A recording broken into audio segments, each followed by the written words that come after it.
सबसे पहले शुरुआत करेंगे हम आरजेडी के प्रवक्ता चितरंजन गगन से। चितरंजन गगन जी, देश को नई संसद मिली है, लेकिन आपकी पार्टी जिस तरह से ट्वीट कर रही है, जो तस्वीरें ताबूत की लगा रही नई संसद के साथ में, यह कैसा विरोध है? आप राजनीतिक विरोध करिए, लेकिन संसद के विरोध में ताबूत लगाना कहां तक जायज है? विशाल जी, जिस संविधान के बल पर यह देश चल रहा है, जो संविधान के अनुसार सारी व्यवस्थाएं हैं, जब आप उस संविधान को दफना रहे हैं, जब उस लोकतांत्रिक व्यवस्था को आप दफना रहे हैं, तो सवाल है कि वह तो ट्वीट है, उसमें तो क्यों पूछा कि यह क्या है, उसमें तो कहीं नहीं, लेकिन चोर के दाढ़ी में तिनका, क्योंकि आपकी जो मंशा है, आप जो कर रहे हैं, वो अपने आप सामने आ गया है। वो तो इसीलिए ट्वीट किया गया कि क्या रिएक्शन है वो पता चल जाएगा। तो लेकिन आज जब देश की नई संसद का उद्घाटन हो रहा है, जो देश के लिए गौरव की बात है, उस तस्वीर के साथ इस तरह की तस्वीर, ताबूत की तस्वीर, ये क्या दिखाता है? विशाल जी, आपके लिए हो सकता है यह गौरव का बात हो, आपकी मजबूरी है, मैं समझ रहा हूँ। नहीं, ये देश के गौरव की बात है, मेरी मजबूरी नहीं है, सारे देश के लोगों के लिए गौरव की बात है। आपकी पार्टी के नेता भी इसी संसद में जाकर बैठेंगे। सुन लीजिए, लेकिन आज जो काला अध्याय आज जो लिखा गया है इस देश के लोकतांत्रिक इतिहास में, लोकतंत्र के इतिहास में, और आजादी के बाद शायद यह जो है इतिहास कभी माफ नहीं करेगी जिस काला अध्याय का सूत्रपात हुआ है। चितरंजन गगन, क्या इस संसद में आपकी पार्टी के नेता नहीं बैठेंगे? क्या ये देश के लिए गौरव नहीं है? संसद भवन किसी पार्टी के फंड से नहीं बना है। तो बस, तो यही तो सवाल है चितरंजन गगन, तो नई संसद का विरोध क्यों? ये तो देश के लिए है। विरोध सवाल है कि जिसका अधिकार है, आपका तो असली चरित्र सामने आ गया कि आपने राष्ट्रपति पद पर एक दलित को राष्ट्रपति बनाया था, एक आदिवासी महिला को राष्ट्रपति बनाया है। किस लिए बनाया था? केवल वोट लेने के लिए। आज जब उसका यह अधिकार है, वह जो है संवैधानिक प्रमुख है, वह विधायिका का प्रमुख है, वह कार्यपालिका का प्रमुख है, और उसका यह अधिकार है। कैसा लग रहा था? आप लोग कर रहे हैं गौरव की बात। आज जब प्रधानमंत्री चल रहे थे, चितरंजन गगन, अगर मुझे जहां तक, अगर मेरे आंकड़े ठीक है, आप दुरुस्त कर सकते हैं, 1975 में तत्कालीन प्रधानमंत्री इंदिरा गांधी ने संसद के एनेक्सी भवन का उद्घाटन किया था। एनेक्सी और मूल भवन दोनों में अंतर है। देखिए, चितरंजन गगन, संसद भवन लाइब्रेरी का शिलान्यास 1987 में तत्कालीन प्रधानमंत्री राजीव गांधी ने किया था। नहीं विशाल जी, जैसे गुमराह आप नहीं कीजिए। मैं गुमराह नहीं कर रहा हूं चितरंजन गगन, मैं आपके सामने कुछ तथ्य रख रहा हूं। अगर देश की संसद, नई संसद जिसकी जरूरत है, 2026 के बाद सीटें बढ़ेंगी देश भर में, उसका विरोध आप ताबूत से करेंगे, ये तो ठीक नहीं है ना।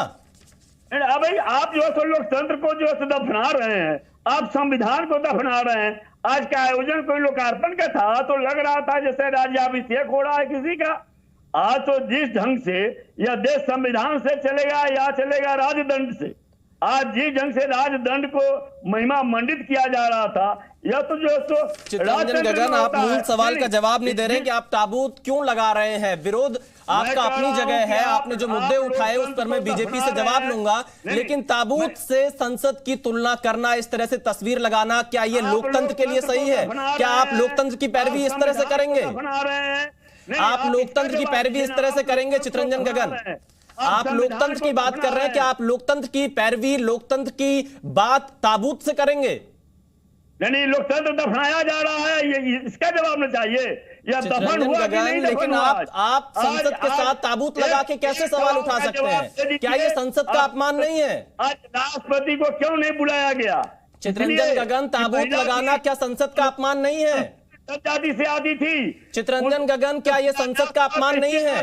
को नहीं बुलाया गया कि वे दलित समुदाय से आते थे। चितरंजन गगन, क्या ये संसद का अपमान नहीं है ताबूत लगाना संसद भवन की तस्वीर के साथ में? संविधान के अपमान करने वाले, लोकतंत्र का अपमान करने वाले, पूरे राष्ट्र का प्रतीक होता है राष्ट्रपति। चितरंजन गगन, देखिए, आप इस सवाल का जवाब नहीं दे रहे हैं। मैं चलता हूं जफर इस्लाम के पास। जफर इस्लाम, आप जवाब दीजिए, क्या इस तरह का विरोध, जब नई संसद, पूरे देश के लिए ये गौरव की बात हो, आरजेडी के द्वारा इस तरह से ताबूत की तस्वीर लगाना, ये कैसा विरोध है?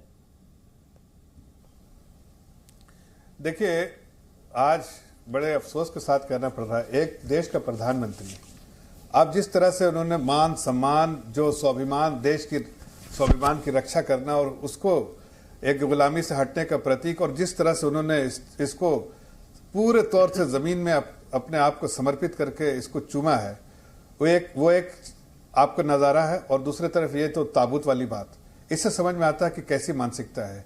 एक पूरे तौर से समर्पित होके देश के लिए, देश का सम्मान बढ़ाने के लिए अपने आप को समर्पित कर दिया देश के लिए।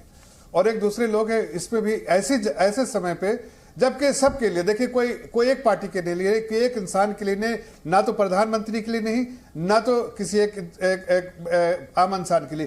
प्रधानमंत्री जी ने सिर्फ ये किया, लेकिन एक गौरव जो है देश का है, स्वाभिमान जो देश का है, ये प्रतीक जो है छूटने का, गुलामी से छुटकारा पाने का, वो देश का है।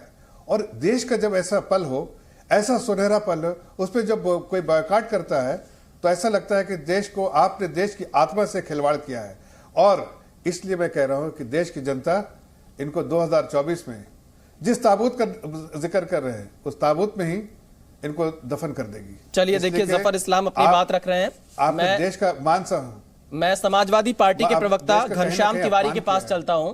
घनश्याम तिवारी, आपकी पार्टी के नेता स्वामी प्रसाद मौर्य तो समारोह को लेकर जो सवाल खड़े कर रहे हैं, वो तो और ज्यादा सवाल खड़े करने वाला सवाल है। देखिए, स्वामी प्रसाद मौर्य कह रहे हैं कि साधु संतों को बुलाने को लेकर जो सवाल खड़े किए हैं कि इसमें जो दक्षिण के लोग हैं उन्हीं को बुलाया गया है, ब्राह्मणवाद उनको दिख रहा है। ये कैसा सवाल है घनश्याम तिवारी? समारोह है, संस्कृति है, पूरा भारत एक है उत्तर से दक्षिण तक, इसको भी आप कैसे बांट सकते हैं? नमस्कार विशाल, आपको, दर्शकों को और को पैनलिस्ट को। सर्वप्रथम संसद के नए भवन को लोकार्पण के लिए मैं सभी को शुभकामनाएं देता हूं। और इस लेकिन बिना शामिल हुए घनश्याम तिवारी शुभकामनाएं दे रहे हैं आप, आपकी पार्टी शामिल नहीं हुई इस समारोह में। इस दुख में मैं सभी के साथ हूं कि देश की महामहिम राष्ट्रपति को इसके लिए नहीं बुलाया गया, जो संविधान के आर्टिकल 79 के अनुसार उनकी सही भूमिका थी। इस दुख में सबके साथ हूं कि आज दिल्ली की सड़कों पर पुलिस की लाठी चल रही है, बेटियों पे चल रही है, और उस व्यक्ति को बचाने के लिए चल रही है जिसके ऊपर ऐसे आरोप हैं जो रावण के समय में भी किसी के ऊपर नहीं लगे थे, दुर्योधन दुशासन के समय भी नहीं लगे थे, और तालिबान के दौर में भी किसी के ऊपर नहीं लगे हैं। जिसको बचा रहे हैं देश के प्रधानमंत्री, जिसके हनुमान बने हुए हैं अमित शाह, जिसके हनुमान बने हुए हैं जेपी नड्डा।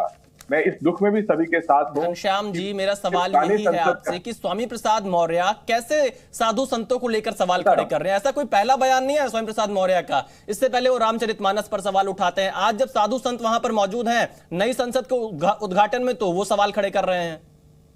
मैं अपनी बात पूरी करें। इस दुख में भी मैं सभी के साथ हूं कि संसद भवन के उद्घाटन में हम ये भी भूल गए कि जिसे आज पुरानी संसद कहा जा रहा है, संसद भवन कहा जा रहा है, उसमें ताला कब लगा था? उसमें देश के प्रधानमंत्री ने आखिरी बार कब बोलना बंद कर दिया था? जब उनके ऊपर अडानी से जुड़े हुए सवाल उठे थे। तो देश के प्रधानमंत्री को लगता है कि कंकड़, ईंट, रोड़ा, पत्थर जोड़ करके एक भवन बना लेना संसद होता है। संसद तब होता है जब जनता की आवाज वहां पहुंचती है। अगर हमारी बेटियों की आवाज वहां पहुंचती है। घनश्याम तिवारी, लेकिन स्वामी प्रसाद मौर्य साधु संतों पर सवाल क्यों खड़े कर रहे हैं? आप विरोध करिए, आप विपक्ष के दल है, आप विरोध, आपका अधिकार है तमाम मुद्दों पर, लेकिन ऐसा विरोध क्यों? संसद भवन साधु संतों ने नहीं बनाया है, ये निर्णय प्रधानमंत्री का है। जब देश के लाखों करोड़ों मजदूर सैकड़ों किलोमीटर नंगे पांव चल रहे थे, सरकार न उनकी गिनती कर पा रही थी, न उनके हाथ में एक रोटी दे पा रही थी। उन श्रमजीवियों का पीएम मोदी ने तो आज स्वागत किया है। अगर आप वाक्य को बीच में टोक देंगे तो मैं आपकी बात घनश्याम जी, मेरा जो मूल प्रश्न है, मैं आपको पूरा मौका दे रहा हूं, आप मेरी बात सुन लीजिए। आप बहुत वरिष्ठ प्रवक्ता हैं।